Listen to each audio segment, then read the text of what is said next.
தன் ஆழ்நிலை மனதிற்குள் எவருக்கும் எக்குறையும் எத்தீண்டும் ஏற்படுத்தாது, எத்தகைய வசை சொல்லும் தன் திருவாயால் கூறாது, எவரையும் வசைபாடாது,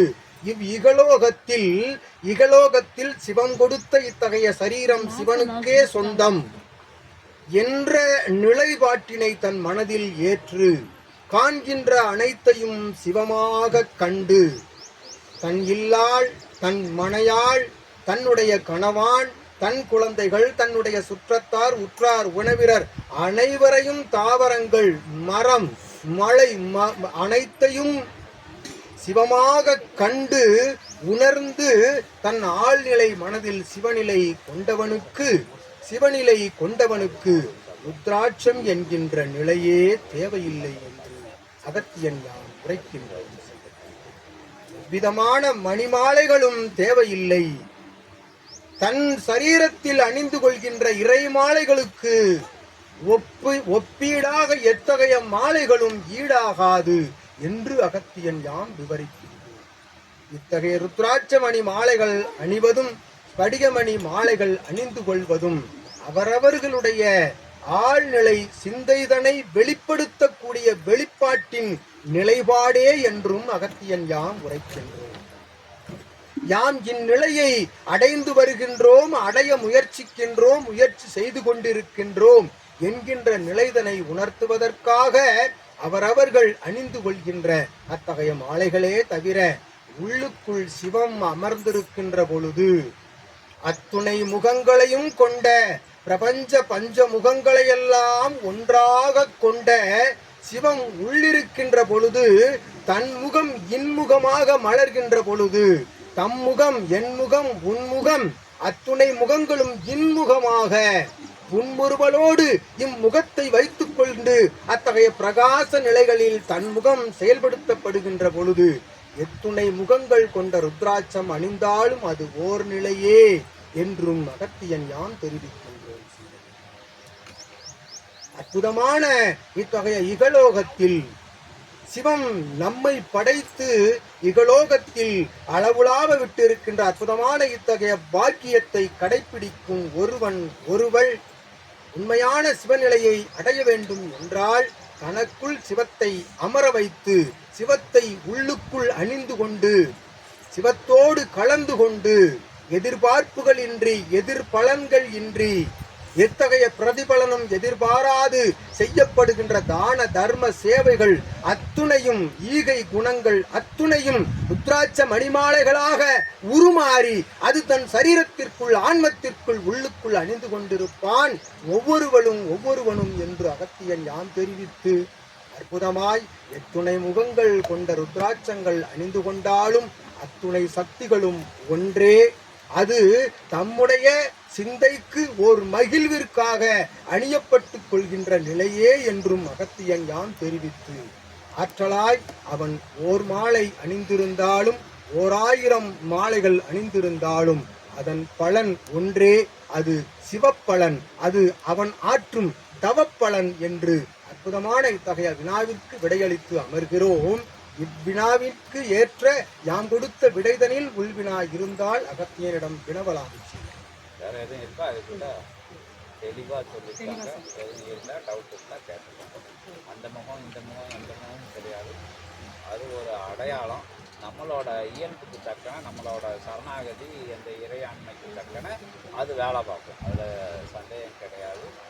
அணியாட்டாலும் பிரச்சனை கிடையாது. பெரிய பெரிய மனாக்கள்லாம் ருத்ராட்சம் போட்டுட்டாலும் நீங்கள் பார்த்துக்க மாட்டேன், ஒன்றும் போட்டுக்க மாட்டாங்க. அதனால் ஒரு முகம் 2 முகம்னு எங்கேயும் பார்த்து யாரும் ஏமாற வேண்டாம். எந்த தெளிவான விஷயங்கள் கிடைச்சிருந்தாலும் சரி. இது சம்மந்தமாக வேறு எது இருந்தாலும் கேட்டுக்கோங்க.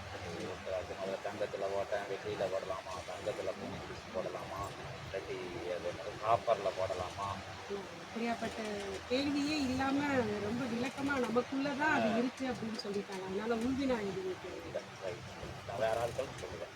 அதுக்குள்ளே சேர்ந்து எந்த மெட்டல்லனாலும் நீங்கள் போட்டுக்கலாம். அவங்க வசதிக்கேற்ப எது இரும்பில் போட்டுக்கலாம், தங்கத்தில் போட்டுக்கலாம், என்னதில் வேணாலும் போட்டுக்கலாம். ஆனால் அது ஒரு நல்ல விளக்கமாக சொல்லிட்டேன். இதுக்குள்ள நானும் திருப்பி உள்ள போய் சொல்ல விரும்பலை. தெரியாதவங்களும் திருச்சது கேட்டுக்கோங்க. இது அடையாளங்கள் தானே தவிர சிவ அடையாளம் உள்ளுக்குள்ளே இருக்கணும், சிவத்தை உள்ள அணியணும் அப்படின்ட்டாங்க. ரொம்ப அருமையான நல்ல விளக்கமான மனசுக்கு நிறைவானது. நிறைவாட்டாங்க. இது அகத்திய பெருமான்கிட்ட கேட்குறது இப்போ வேற ஆட்கிட்ட கேட்கறதுக்கு மகான்கள்கிட்ட கேட்டு தெரிஞ்சுக்கிறது உத்தமம். அது பெரிய பாக்கியம் நமக்கு கிடைச்சிருக்கு, அவ்வளோ பெரிய பாக்கியம். இல்லாட்டி எத்தனை பேர் சொன்னாலும் உங்கள்கிட்ட கேட்டால் இந்த அளவுக்கு நம்ம புத்திக்கு வந்து இந்த அளவுக்கு இலக்கமான பதில் கண்டிப்பாக கிடைச்சிருக்கும். சொன்னால் நம்பவும் மாட்டான் அது வேறு விஷயம். வேறு யாராச்சும் சொன்னோம் அது பெருமான் சொன்னாங்க, அது நமக்கு நம்பக்கூடிய விஷயமா அது இருக்கும். அடிச்சு வேற என்ன வேணா இருக்கு. மைக் வாங்கிக்க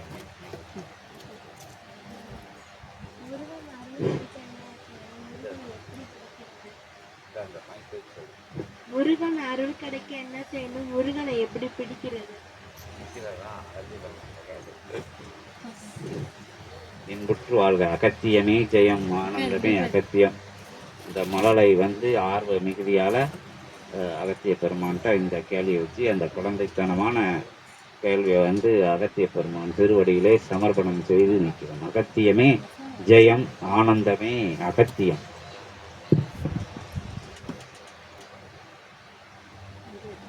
அவனை எவ்வாறு பிடிப்பது, அவனை எவ்வாறு அடைவது என்று அவனே எழுப்புகின்ற வினாவிற்கு அகத்தியன் எவ்வாறு விடையளிக்க முடியும் சித்தனே? மழலைக்குள் மால்மருகன் இருக்கின்றான். அற்புதமான மழலைக்குள் மால்மருகன் இருக்கின்றான். வயோதிக நிலையில் அனைத்தையும் துறந்து, அனைத்து நிலைகளையும் துறந்து அற்புதமான மறுபடி செல்கின்ற மழலை நிலைக்குள்ளும் மால்மருகன் இருக்கின்றான்.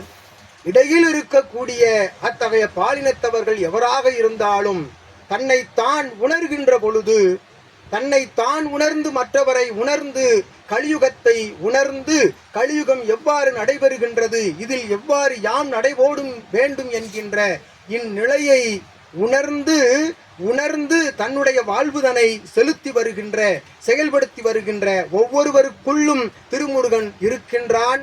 அவனை உணர்வது நம்மிடம் இருக்கின்ற உணர்விலிருந்து உணர வேண்டும் என்றும் அகத்தியன் யாம் விடையளித்து பாலகி மழலை தெரிவிக்கின்ற தகைய வினாவிற்கு அவளுக்குள் திருமுருகன் இருந்து சிரிப்பதை அகத்தியன் யாம் அகக்கண்களால் காண்கின்றோம் சித்தன்.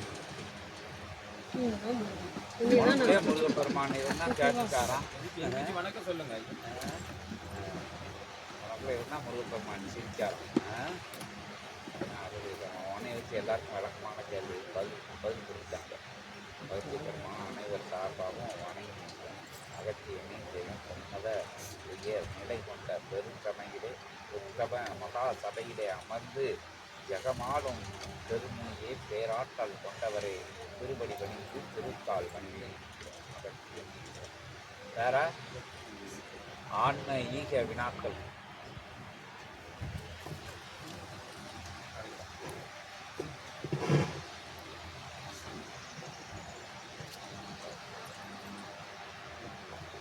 ஐயா வணக்கம்.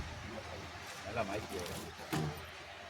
இப்போ வந்து நம்ம மூத்தவர்களுக்கெல்லாம் வந்து நம்ம வந்து காவேரி ஆற்றங்கரையில் வந்து நம்ம போய் தர்ப்பணம் பண்ணி நம்ம திதி கொடுக்குறோம். அமாவாசை வந்து முக்கியமாக வந்து அந்த 3 மகாலி அமாவாசை அந்த அமாவாசைக்கு கொடுக்குறோம். அங்கே வந்து அவங்க செய்கிறது வந்து ஒரு 5 நிமிஷம் தான் செய்கிறாங்க. அதில் வந்து நமக்கு ஒரு மன திருப்தி ஏற்பட மாட்டேங்குது. அதனால் வருடத்துக்கு ஒரு முறை வந்து வீட்டில் வந்து அந்த திதி அன்னைக்கு வீட்டில் ஐயரை கூட்டு வந்து வச்சு நம்ம தர்ப்பணம் பண்ணுறோம். அது சிறந்ததா இல்லை எப்படின்றது தெரியப்படுது. எல்லா காவிரி ஆற்றங்கரையில் தான் நம்ம போய் பண்ணணுமா இல்லை வீட்டில் வருஷத்துக்கு ஒரு தடவை நான் பண்ணிட்டு இருக்கேன், அது நல்லதா? ஐயா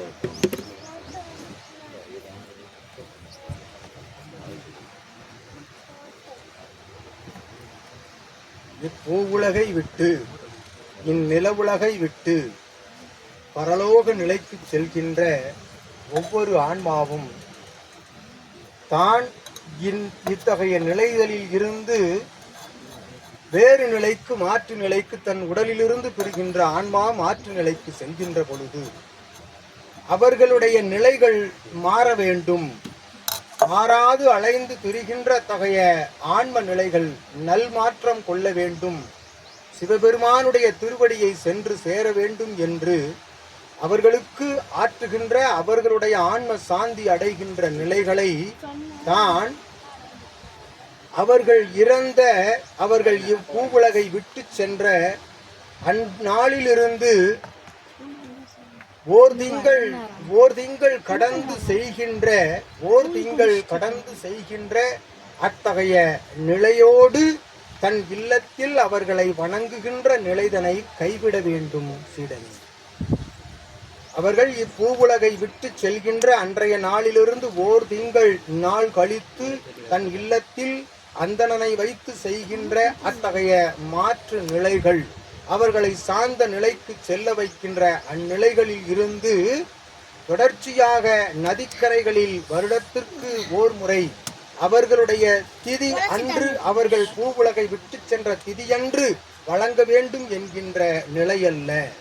வாசி பெருநாள் அன்று, அமாவாசை திருநாட்கள் அன்று, அது முக்கியமாக கூறப்படுகின்ற வருடத்தில் வருகின்ற 3 அமாவாசை தினங்களாக இருந்தாலும் சரி, அது மாதம் வருகின்ற வாசி பெருநாளாக இருந்தாலும் சரி, ஒவ்வொரு நாட்களிலும் நதிக்கரையில் சென்று அவரவர்களுக்குரிய தர்ப்பண நிலைகளை செலுத்தலாம் என்றும் அகத்தியன் யாம் தெரிவிக்கின்றோம் சீடனே. மாதம் செய்கின்ற அந்நிலைகளுக்கு ஒவ்வொருவரால் எவரொருவராலும் இயலாத காரியங்கள் உள்ளது என்கின்றபடியால் வருடத்துக்கு 3 அமாவாசை தினங்களில் சென்று அவர்களை நிச்சயமாக ஓடுகின்ற நதி கரைதனில் அவர்களுடைய அத்தகைய தர்ப்பண நிலைகளை கரைத்து அவர்களுக்கு சாந்த நிலைகளை ஊட்ட வேண்டும் என்று அகத்தியன் யாம் தெரிவிக்கின்றோம். இது அவரவர்களுடைய ஆசீர்வாதங்களை பெறுகின்ற நிலையில் முதல் நிலை. 3 வாசி பெருநாட்களில் இருந்தும் முக்கிய வாசி பெருநாளாக கருதப்படுகின்ற அற்புதமான மகாலய பட்ச நிலை நடைபெறுகின்ற அன்றைய நாளில் அத்துணை ஆன்மாக்களுக்கும் சிவபெருமானிடம் இருந்து அனுமதி பெற்று ஆற்றலாக பூவுலகம் நோக்கி செல்கின்ற நல்நிலையினை அத்துணை ஆன்மாக்களும் பெறுகின்றன. பெற்று அவர்கள் நதிக்கரைகளில் காத்து கொண்டிருக்கின்ற அத்தகைய நிலைகளில் நீர் கொடுக்கின்ற அத்தகைய பட்சனை, அத்தகைய தட்சணை, அத்தகைய முன்னோர்கள் தட்சணை என்பது அவர்கள் ஏற்று நின்று வரவேற்று அதனை பெற்று நல்ல ஆசிகள் வழங்குவார்கள் என்பதை அகத்தியன் யாம் ஊர்ஜிதப்படுத்துகின்றோம் சீடரே. இதுகாரும் இது இகலோக வாழ்வில் உழன்று வந்து கொண்டிருக்கின்ற கலியுகத்தில் உழன்று வருகின்ற இறை